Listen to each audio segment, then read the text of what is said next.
சிந்துவெளி நூற்றாண்டை தமிழர்கள் நிச்சயம் கொண்டாட வேண்டும் என சிந்துவெளி பண்பாட்டின் திராவிட அடித்தளம் என்ற நூலை எழுதியவரும் முன்னாள் IAS அதிகாரியுமான R. பாலகிருஷ்ணன் தெரிவித்துள்ளார்.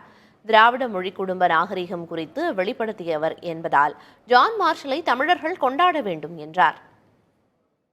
இந்த சிந்துவெளி நூற்றாண்டை ஏன் கொண்டாடணும் அப்படிங்கிறது ஏன்னா இந்த தேதிகள் இல்லாத இந்திய தொல்பழங்கால வரலாற்றுக்கு புரோட்டோ ஹிஸ்டரி ப்ரீ ஹிஸ்டரிக்கு ஒரு தேதிகள் கொடுத்த ஒரு மானுடன் ஜான் மார்ஷல் ஒரு தேதி கொடுத்தது. அன்டேட்டட் ப்ரீ ஹிஸ்டரிக்கு ஒரு டேட் கொடுத்தது. அந்த தொன்மத்தை பின்னோக்கி கொண்டது.